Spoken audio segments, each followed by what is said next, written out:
Awesome. Okay. Hi everyone. So you guys are probably here because you're applying to PhD programs in the biological or biomedical sciences this cycle or in the near future. And so today we have a graduate student panel. So we've just held two panels in the past 2 weeks, demystifying missions in engineering and also in the biological sciences with faculty panelists. So if you haven't checked that out, it's actually posted on our YouTube channel. But today we're going to be shifting the lens to that of a grad student. Okay, so before we actually introduce the student panelists, so I just want to introduce myself and Denisha really quickly. So I am Daisy Duan. I am the GSMI webinar director this GSMI season, and I am a fifth-year PhD student in molecular biophysics and biochemistry at Yale. And I'm working with Denisha. And Denisha, if you want to also introduce yourself. Hi, my name is Denisha. I'm a fourth year PhD student in neuroscience at the University of Rochester, and I am serving as your webinar coordinator along with Daisy. Awesome. And okay, so why don't we have the student panelists introduce themselves? So name, sun, field, year, and why did you pursue a PhD? So if you can start with Francis. Hi, everyone. I'm Frances. I am a second year at Yale in the Molecular, Cellular, and Developmental Biology program. And the reason why I chose to pursue a PhD is because my end goal, if my dreams happen, is to be a tenure track faculty. Awesome. Okay. Mari. Hi, everyone. I'm Mari. I use she or they pronouns, and I'm a third year PhD student in neuroscience at Emory University. And I decided to pursue a PhD just based off talks with my past mentors and looking into like the diversity of careers that you can go into once you have a PhD. So I like that freedom of having not to immediately choose, and also just the ability of being creative in science. Perfect. Awesome. Okay, and then we have Yanni. Hi, everyone. My name is Yaniris Molina-Aponte. I also go by Yanni. I'm a first-year PhD student in the Immunology department at Harvard. And the reason why I wanted to pursue a PhD is because I was always, just very curious about science, but I think I really like the idea of pursuing a PhD because you have the independence to pursue your own questions and then just move on from there. So that was it for me. It's really nice to be here. Thank you to the organizers. Perfect. Okay, let's just start with the very, very first question. And I guess because this panel is on admissions, it's also important to also think about, right, what is like the really big stage prior to faculty screening applications, that is the actual application experience itself. So if you guys could elaborate very briefly, right, what was your PhD application experiences like? And if you can comment on, or identify perhaps the most challenging aspect of the process. So whether that be like writing a personal statement, managing your time. So if you were a senior in college, right, as with many, perhaps a lot of students also in the audience, but also dealing with imposter syndrome, right? So if any one of you guys want to start. I can begin. So I applied to 18 programs total, which is crazy amount. And a large reason for me applying to so many schools was because of my imposter syndrome and feeling like I wouldn't get in anywhere. So it was casting a very wide net. And with the privilege of this program, the GSMI program, I was able to have a lot of fee waivers that allowed me to do that. And I'd say I didn't apply as an undergrad. I applied as a post-bac student. So I was working in the lab full time with applications. So I'd be happy to touch on that if anyone has any specific questions about that. But I think the biggest challenge that I dealt with during the PhD application, like I think a lot of people, is just imposter syndrome and feeling like you didn't accomplish enough in the time prior to applying. I can go next. Similar to Francis, I think like imposter syndrome was a big one for me as well. So I applied the cycle of 2020, so everything was virtual. But I guess I would also like to say, for those of you who are on this webinar, is that, right, we talk about imposter syndrome, but you also have to think about like the historical context. So a lot of these spaces, as much as we don't want to like think about it that way, are formed based on historically excluding students who are underrepresented minorities. So I guess like there was like a sense, yes, of imposter syndrome, but then also like of knowing like a lot of these spaces are not made for students like us.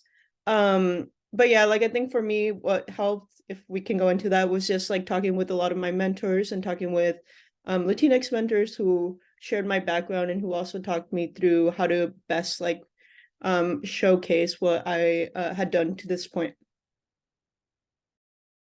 Thank you for sharing that. Yeah.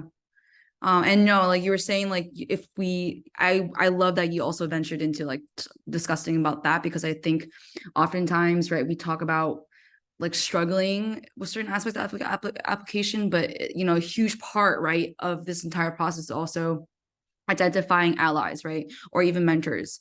So yeah, Mari, you touched on it like beautifully, and then that, like, you know, this space is not really meant for a lot of minoritized students, and so that's perhaps in itself, right, like really challenging because it's not made for us. And so even having that mindset, right, that like, no, I'm going to enter this space, right?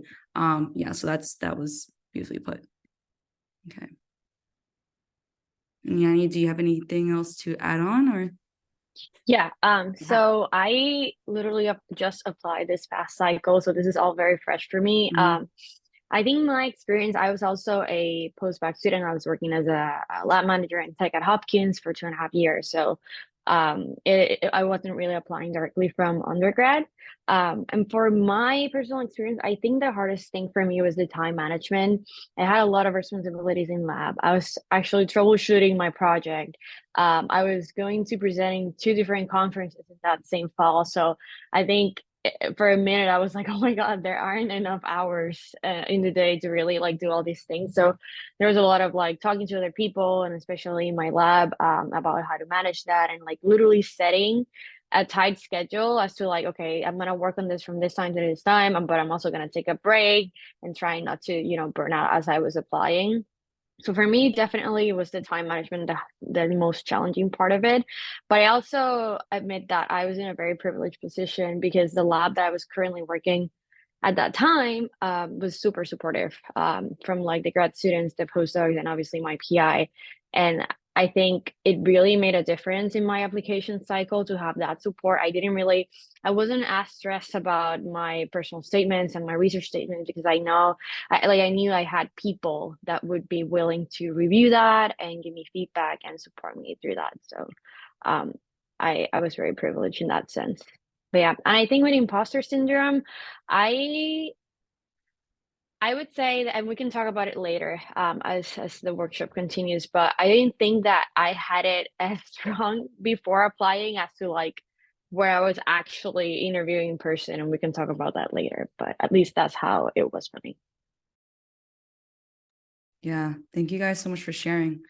Okay, so that was the application part. And so along, you know, with that kind of phase, right, when you guys were preparing your application package, we actually get this question a lot amongst the GSMI community, right? And so, you know, for the CL, the leadership team, we also get asked all the time, like, how is it that we write our own letters of recommendation? And so a lot of people, you know, don't think that this is common, but actually it is quite common. And so the question for you guys, right, were you ever asked to write your own LORs, right? And you know, what about asking a PI that you didn't know well, right? Because maybe you were working directly with like a more senior grad student or a postdoc. And so in navigating either, you know, situation, right, like, you know, how did you actually go about that?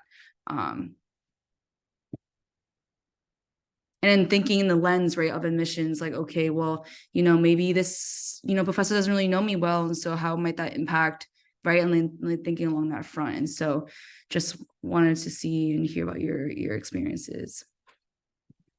If anyone was... Oh, sorry. No, Sorry. go.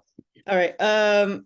So at least for grad school, I was never, or like grad school applications, I didn't have to write my own letter. But I did end up having my post-bac PI write me one, and it was during COVID, so like everything was virtual, and I also really didn't work with him that much. Like I worked, like you were saying, with like a senior grad student.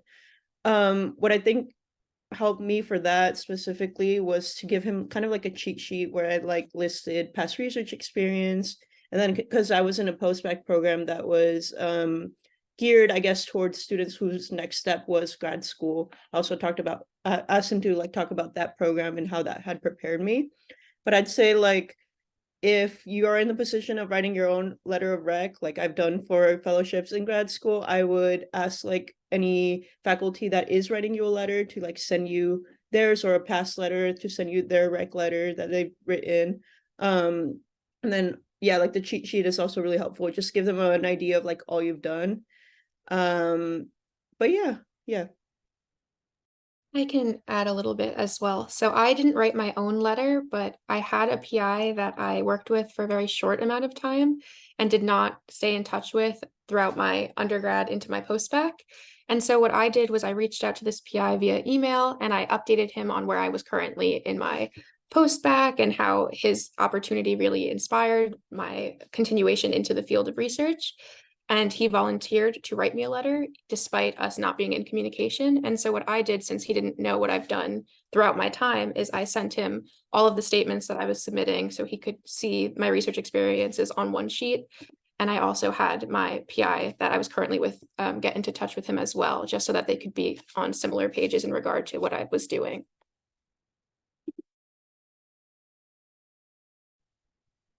Yeah, I've never been in this position, but I think just echoing what others have said before, for one of my PIs, I also like wrote, it was literally a one-page bullet point, very targeted like document where I listed all the things that I was doing, not only in research, but also like personally in like science outreach, science communication, mentorship, and like volunteering work and all that, so that he could add all of that as well into the letter. I think that was super useful. So I think those would be like my 2 cents. Yeah, thank you guys so much for sharing all of the insights. And so I also personally didn't have my own letter of recommendation, but I find that, right, like what the key pattern, right, that Yanni, Mari, and Francis have all mentioned is communication, right, being really transparent, like putting into bullet points, right, in the document, making it super easy, right, for that, potential LOR writer to really understand, oh, this is what Mari has done, right, or Yanni has done, during this duration of time. And so, or you can even be like, hey, really short, I know we haven't really caught up in a while since my time be an intern in your lab, whatever, blah, blah, blah. But I would love to set up a Zoom call with you, to chat about, what I've done and what I'm up to, what my career plans are. And I'm also attaching my CV, something like that, right? And so the common theme here, right, is communication. So if, you're also not sure, right, if that PI, because they don't really know you that well, is going to write you a strong letter of rec, coordinate with also that the senior grad student you work with, or the postdoc you work with, right, to assist in writing the LOR. But again, the pattern here is like communication, being really transparent and really telling them what you've been up to. Yeah. Can I add to that really quick, Daisy? For sure.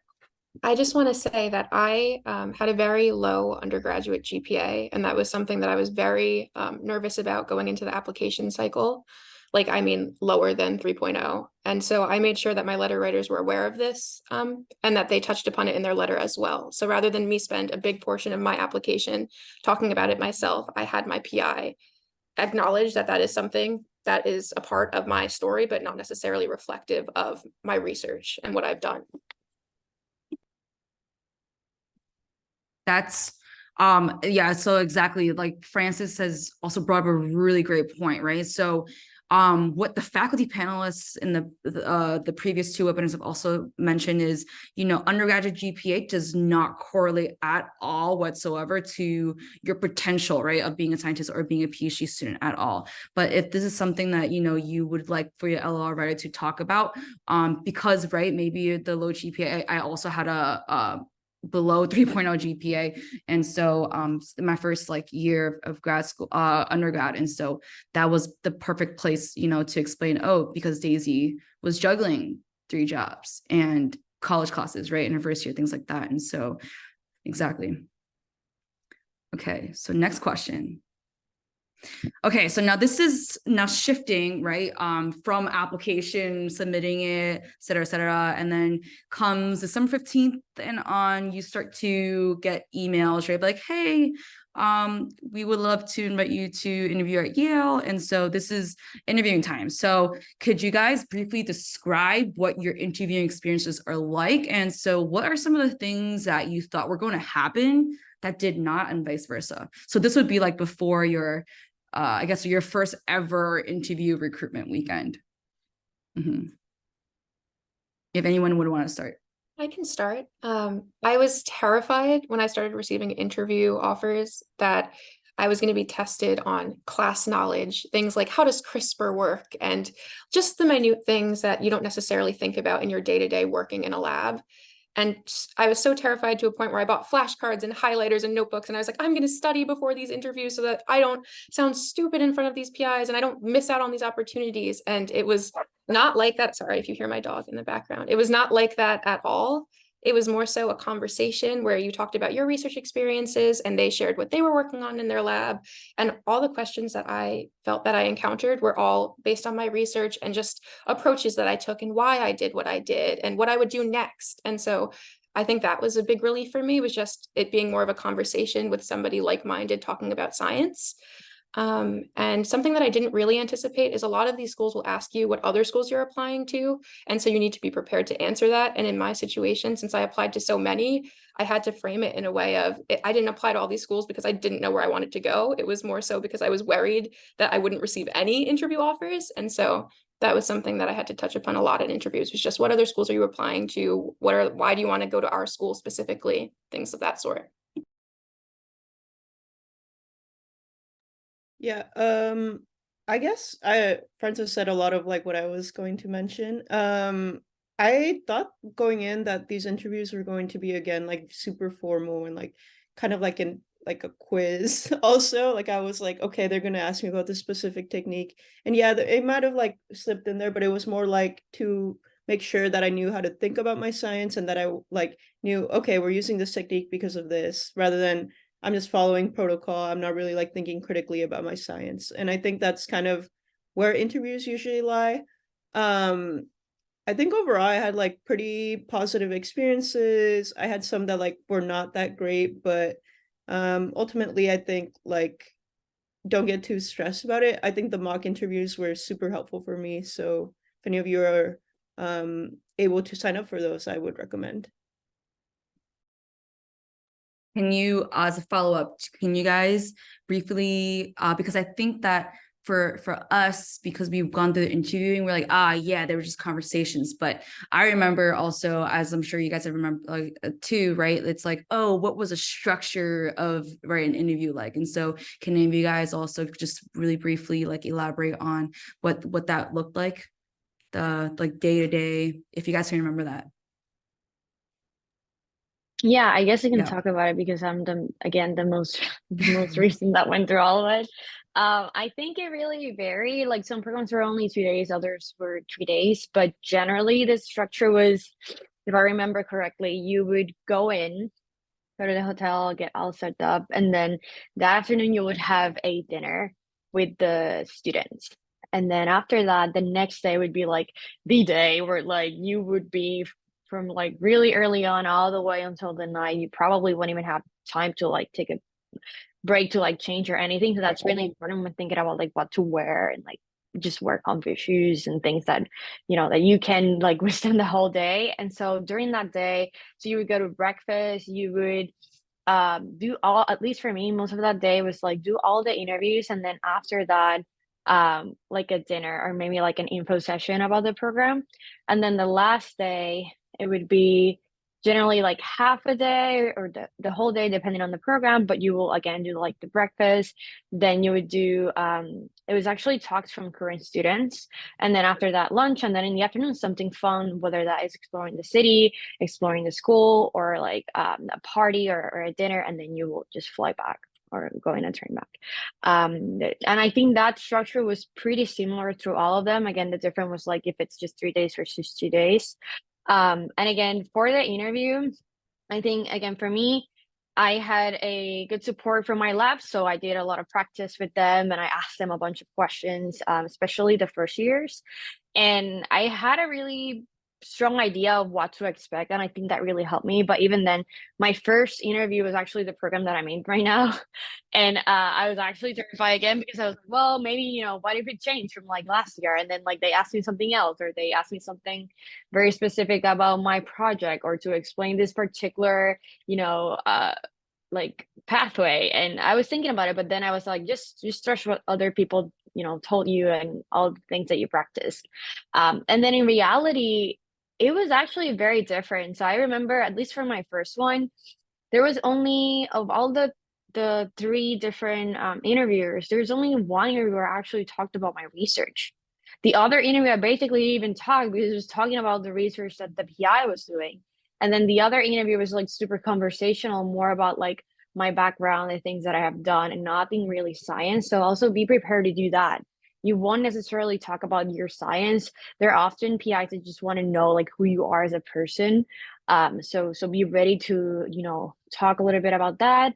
And just, even if you get a question that you weren't expecting, just like think about it for a minute, and you can say, just, give me a minute. That's completely fine. And then give the best answer that you can, I think something that people really don't think about, and again, I was talking about this with the people in my cohort that were also applying in different interview weekends, and it's that yes, you're still being interviewed, but if you're getting the interview, it means that you have super high chances of like getting into this program.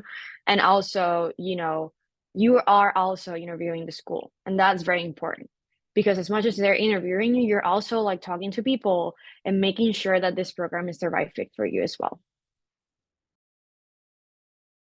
If I can add something to that, just like a last point, like when you're going through these interviews, think of them as complementary, but not equal to your written app. Like you might get asked things on your app, but like they also want to get a sense of like how you would fit into that community. So like don't feel super pressured to like try and like study everything on your app as well. You like Yaniris was also saying, like, just make sure that you're also like taking in the whole space and considering like, do you want to go there yourself?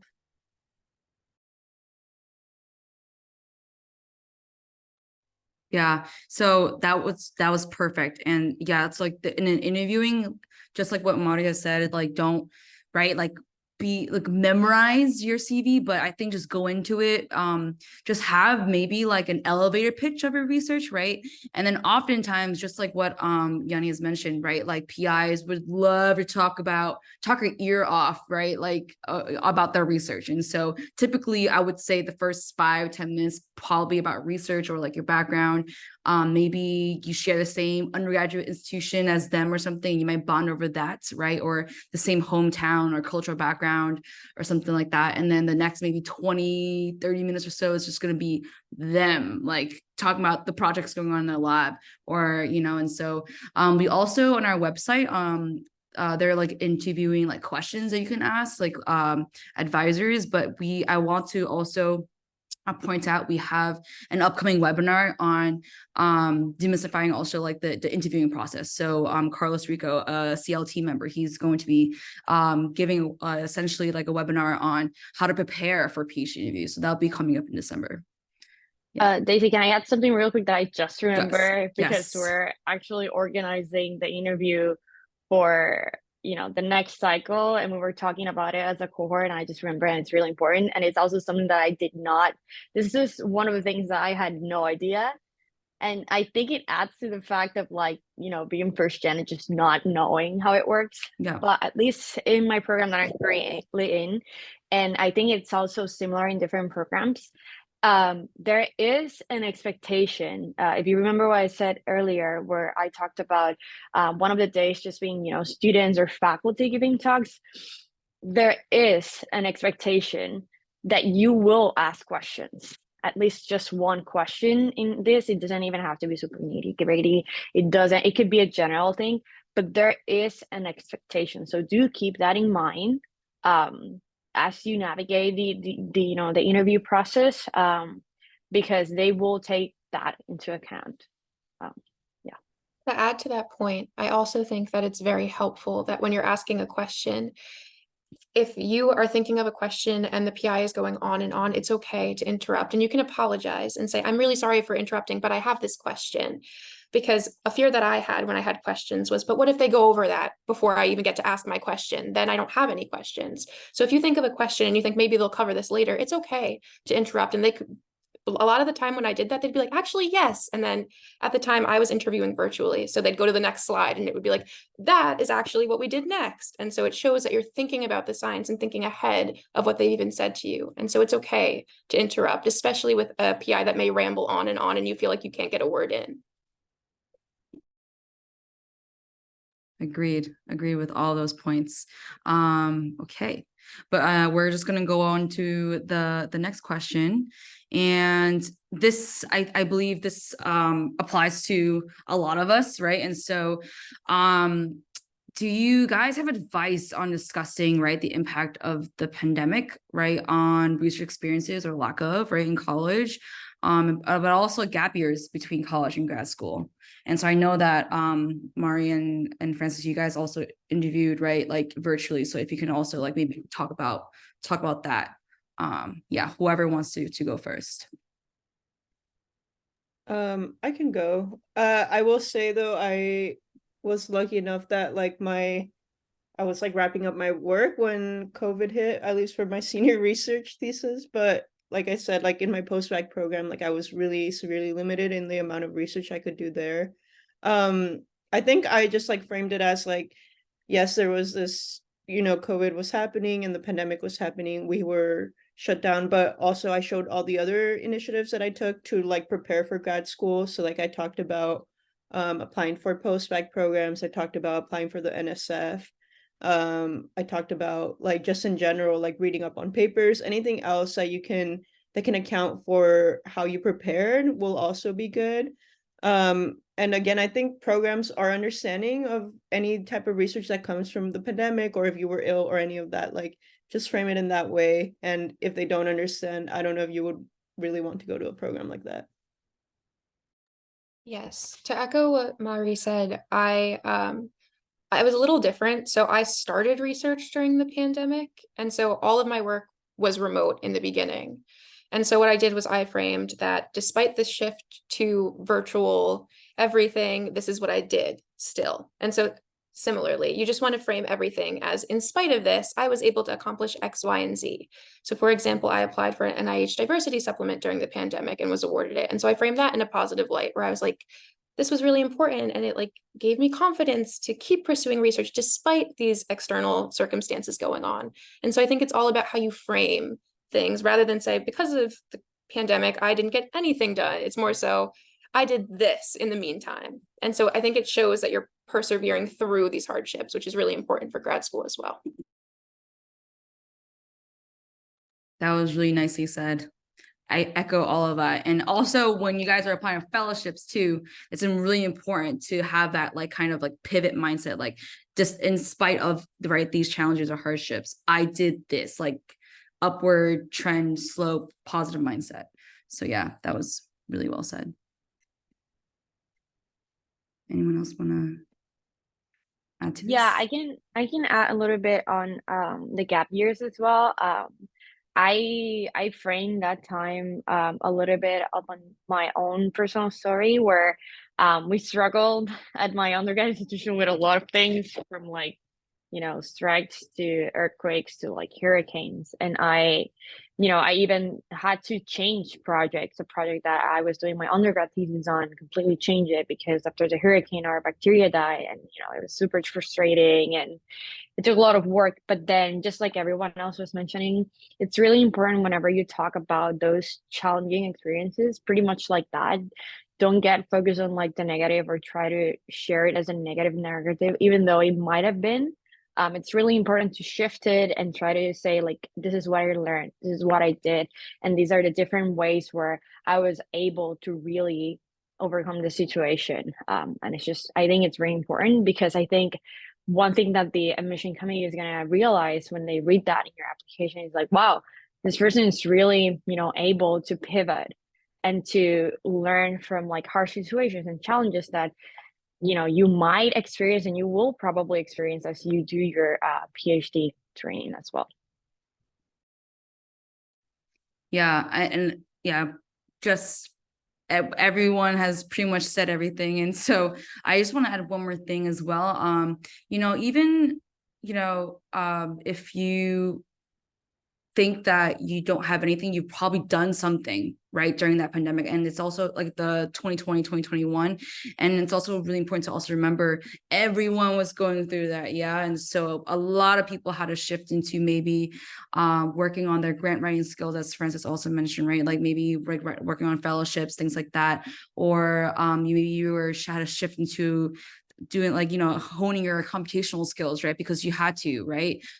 So you also were able to work on that. So, you didn't just like sit at home and just like done nothing. Maybe it's more like, oh, like I had maybe some data that I also want to analyze, that I was thinking of analyzing with a collaborator, but now I'm like, oh, I just might as well pick up our MATLAB and I'll just do it myself, right? Initiative. Or if it's not even just that, it's also like maybe just literature review, right? So you were able to, you take that time to really read through papers and also hone like your skills and actually analyze certain things. So that's how I would also like frame it. So also keeping in mind, right, everyone also went through this. So again, it's really important to like pivot, as what everyone has mentioned.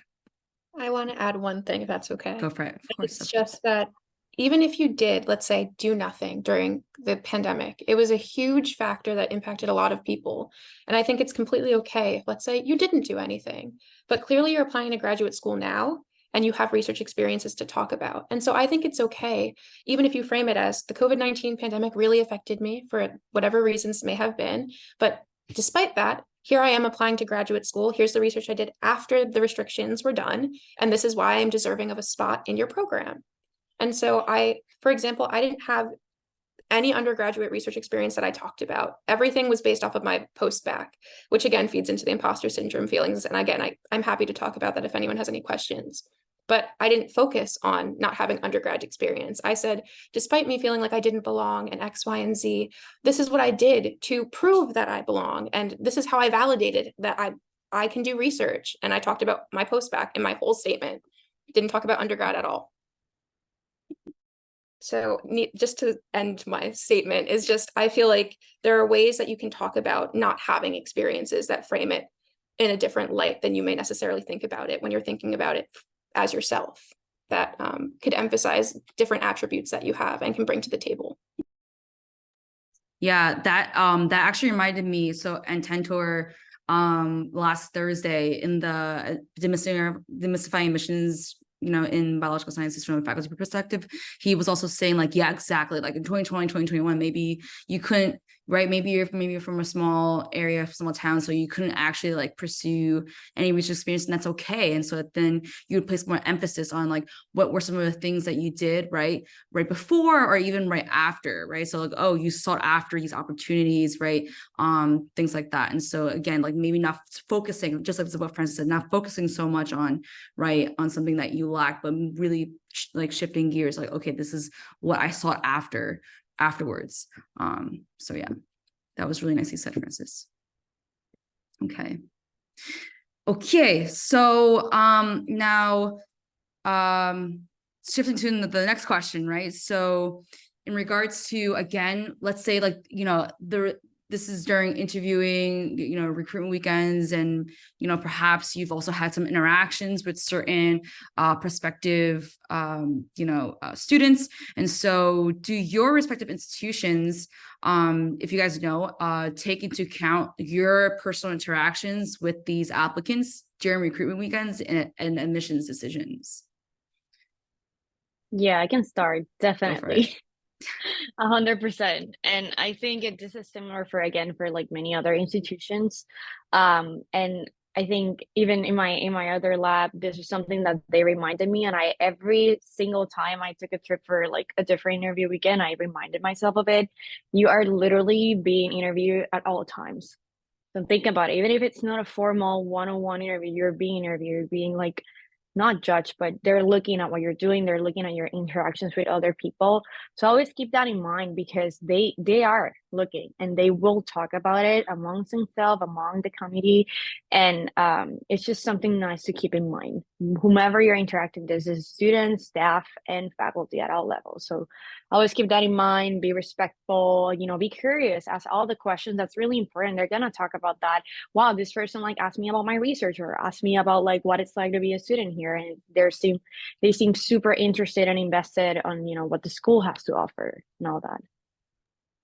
I know that at Yale, we have a sort of system where the second years are the hosts for the prospective students, or the first years are the hosts for the prospective students. And we have to fill out an evaluation where we just talk about our interactions with the prospective applicants. And so that's something that we do submit to admissions, that they do consider. I don't know if it weighs as heavily as other aspects of your application, because I'm not on admissions seeing what's going on, but I do know that we do have to report our interactions with our prospective applicants to the admissions committee. Yeah, so I can talk about this. So for my program, I'm in neuroscience at Emory. I'm one of the recruitment coordinators, so I guess I'm like very tied to this. And in the past, we had kind of similar system to what Francis was talking about, where students would give like feedback forms and just talk about, is this any like red flags that you notice, or any students that like really stood out to you as like great candidates for this program? Now for my program specifically, we've started to incorporate student-led interviews. So in the past, we had 5 faculty interviews. Now we have 4, and then 1 interview that's student-led, where they have one like younger student, or I'm not going to say younger, like a pre-candidacy student, and one that's like a post-candidacy student, and they will interview the recruits. So that means that in those cases specifically, we're getting votes as students to provide feedback on the recruits. So I can like talk about some of the things that we look for. So some of the things we would look for, right? You already have the faculty who will like kind of talk about research with you, but we also want to look into how you would be as a community member of our program, how you would be as a lab member. So would we want to have these students as a lab member? Any like leadership or mentorship experience? It doesn't even have to be formal, right? Because everyone has different opportunity to be a mentor, but it might be like an informal mentorship or informal like leadership position that you took. And yeah, I think like those things are pretty important. Like just make sure that you're considering like how you interact with everyone when you're interviewing. The students might get a better sense of like how you would fit into their program that faculty might not even like really consider. So yeah.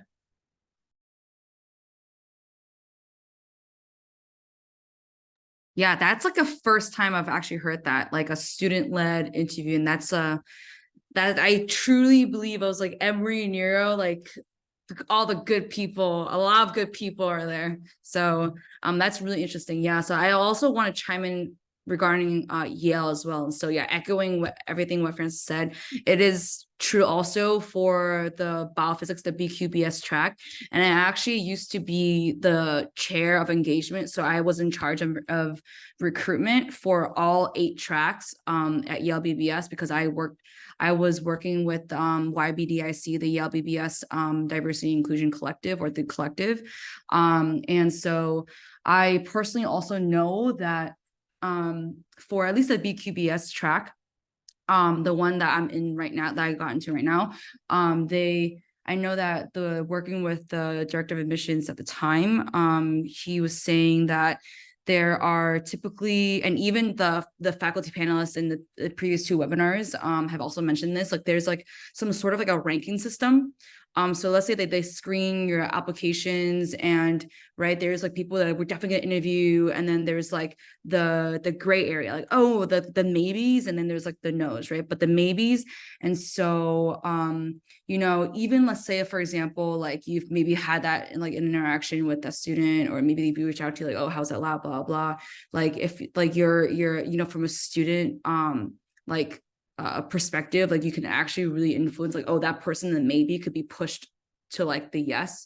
And this also applies actually even post interview. So your interactions with people, let's say like, you know, their interactions with like 1 out of like the 4 faculty members were like meh.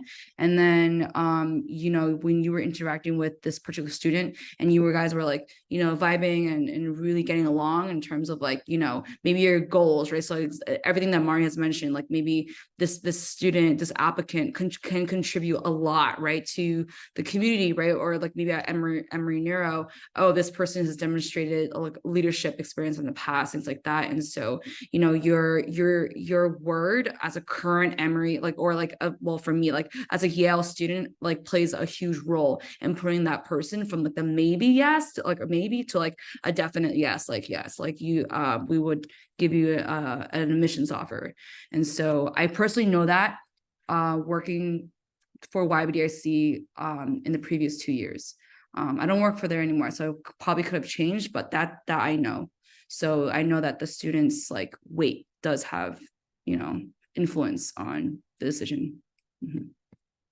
And just to add one more thing, I think, you know, how Mary was also mentioning Harvard Immunology, and I specify that because I think every program is different, but our program also, I remember the first interview that I had was actually with a student. It was a formal interview. I remember I got asked about my project. I got asked about what I would have done next if I had continued the project. I got asked about any challenges during the project, then if I had any particular questions about the program or the environment at Harvard. And then the other thing is in our program, there's also like this buddy system. And so for prospective applicants are going to be interviewed into the like recruitment weekend, they're going to pair you with one of us, one of the first years. And so generally, like obviously the first interaction would be like the PhD student will like email you or contact you via phone to say like introduce themselves and then let you know if you have any questions about the interview weekend. If you're applying to any programs that have that opportunity, do take that opportunity and like ask all the questions, like, you know, what was the interview weekend for you? What are things that you wish that you would have known? And like, how can I better prepare myself for the recruitment weekend?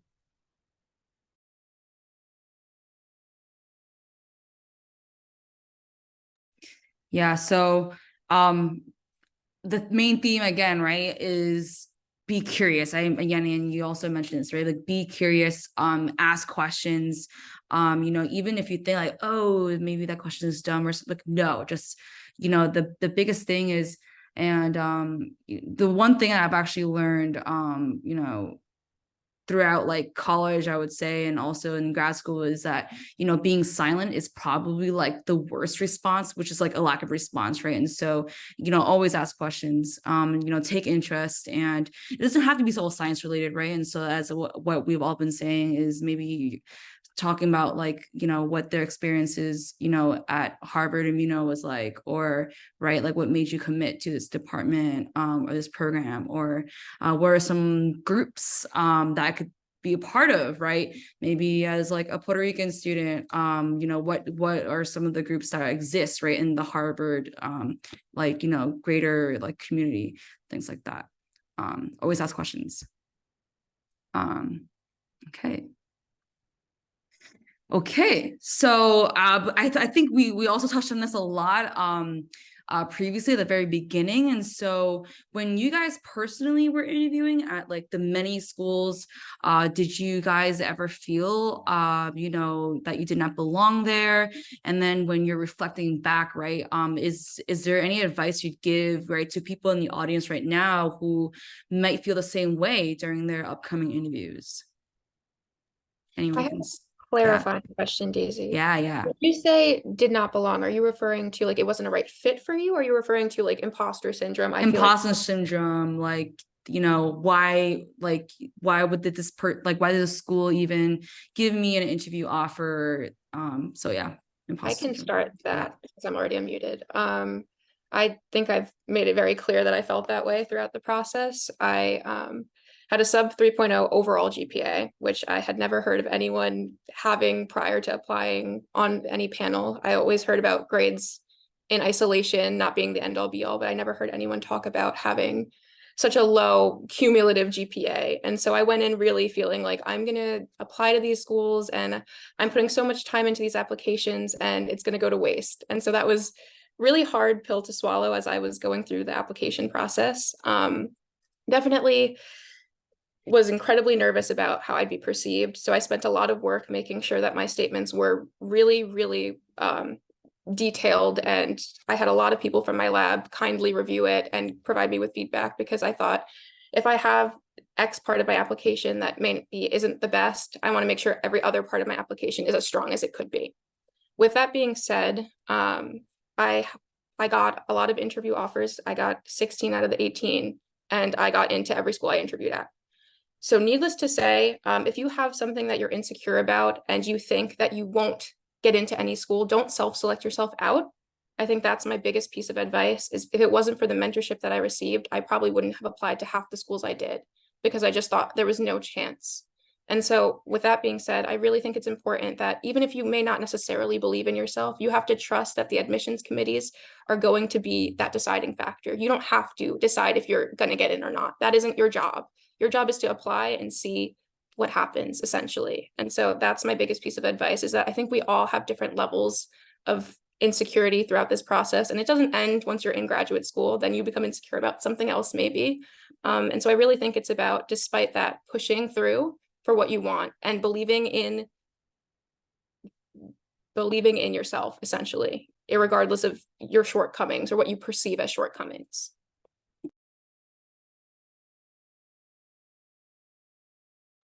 That was beautifully said, Francis. Yeah. Yes. Yeah, I Yani? can add to that a little bit. I think as I was applying, I felt very confident. Then I went to the interviews, and it was interesting. It, at least for me, I didn't feel like I didn't belong, as in like I felt like everyone at the school was super welcoming, from like staff, faculty, and students, and all the schools that I interviewed with. But then I remember one thing that really like got to me a little bit was just, at the dinners, or like in the in between breaks, while you're just sitting all there waiting for your student's gonna pick you up and take you to the other interview and all that. Literally during the interview day, hearing conversations from other people, like, that stressed me out. And honestly, I used my first experience to leverage the next ones, in the sense of like, I realized that that was removing my focus. Like, listening to this conversation will actually make me nervous. So what I did, I took my headphones and I had my phone, and in the breaks, I would make sure to do three things: go to the bathroom, be hydrated, like drink some water and eat some snacks, and listen to my playlist that I made specifically for the interview process. And I kid you not, that made a huge difference for me. Like, I would listen to that on the way to the interview, and I would feel so much better. And I would just go into the interview and I remember saying to myself, like, I got this. Before every interview, I would say to myself, literally before entering the room, I got this. And I know it sounds silly, but it really made a difference for me. And if there's anything that I really want you to take from like this webinar, is that, like, find whatever helps you, overcome that, either, that imposter syndrome, that insecurity, or that nervousness, because you can't really let your mind, because at the end of the day, is your mind, take over and, deter you from those opportunities, because you're already there. And that means that you're literally almost there. You're almost in, and you've got it. You just have to literally trust yourself and do your best as you interview. I don't have much to add. I think everyone has kind of touched on it. But yeah, I agree with everything that was said. I think, like, for me, sometimes it was hard for me to like discern between, do I actually like not vibe with these people that I'm like interacting with, or is it like, am I just like putting myself down because I feel a certain way? So I just say, like, sit with your feelings a little bit and like try to do whatever you can to calm yourself down. Ultimately, like, you want to be in a place that is a good match for you. So if you feel that it's just past insecurities like creeping in, like, try to push past that, and again, like, remember that you deserve that spot, and everything is going to work out regardless of if you end up at that school or not.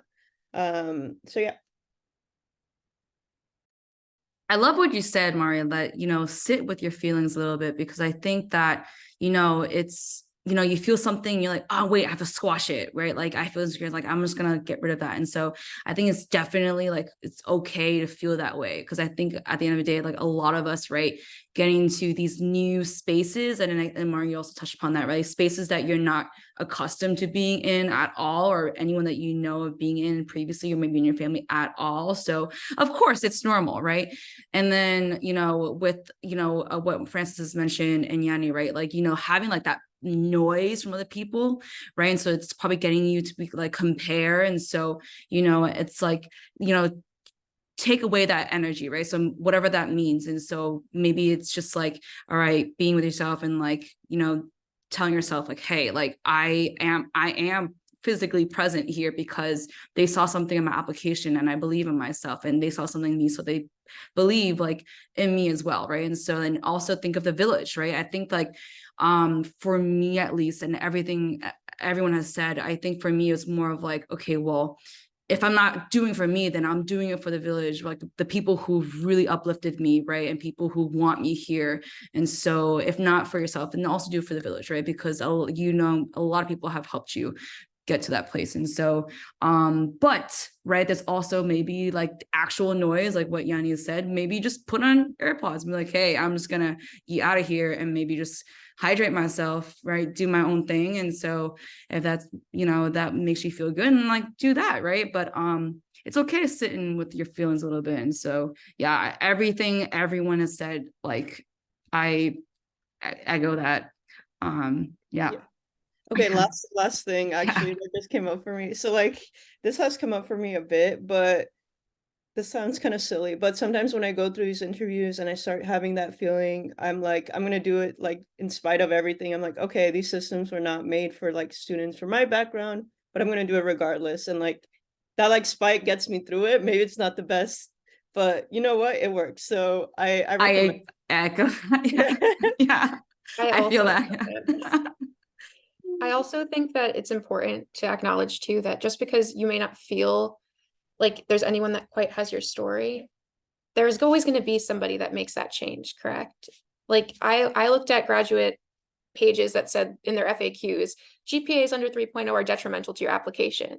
And had I had just read that and not done it because I hadn't heard anyone who's done it before, I wouldn't be in the position that I'm in today. So I think it's important to acknowledge that you have a unique story and a unique perspective, and you could be the change that you want to see, and then use that to inspire others as well. That's how change happens, right? It's very small, but. Beautifully put, beautifully said. And yep, I have nothing else also to add. Awesome. Okay. And I believe it's our last question. And that's a good timing. What advice, right? So ending this panel discussion, what advice would you give to students who don't get admissions offers this cycle?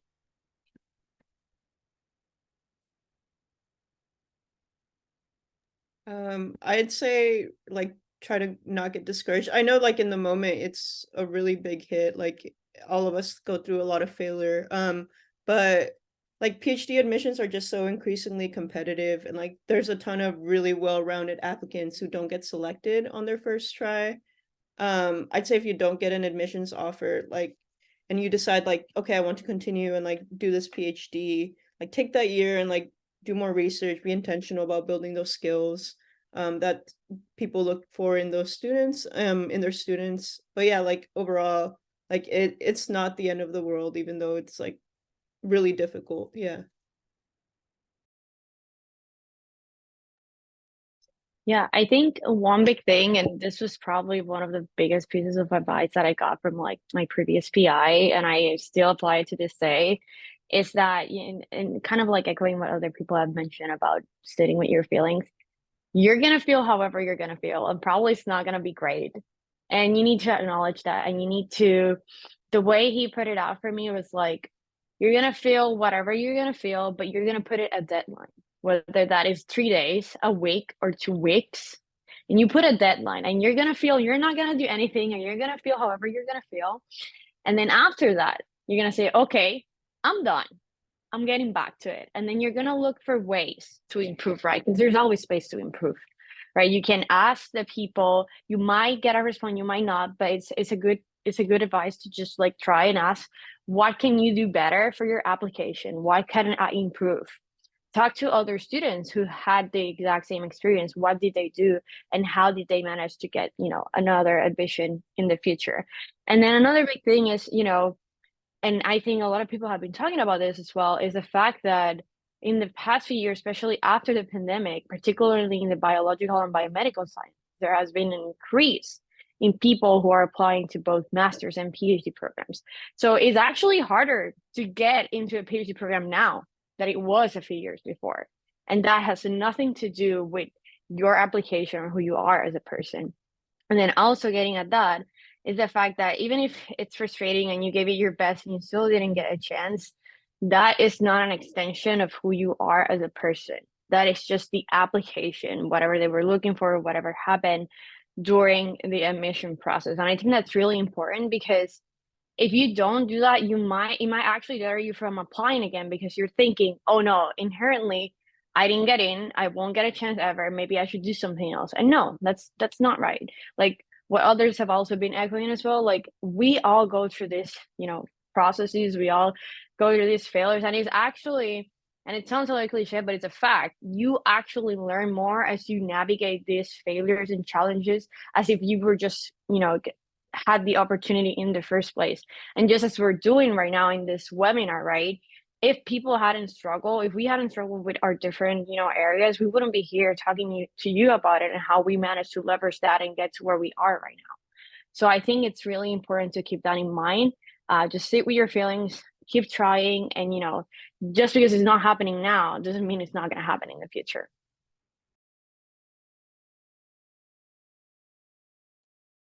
Wonderfully said. everyone Yeah, go for it. said things beautifully. I don't really have much to add, except that it doesn't define your capabilities in any way. It doesn't mean that you're not fit to do a PhD. I think it's just redirection, and it's okay to take a step back, self-reflect, sit on those feelings, and use it as motivation to push even harder for what you want.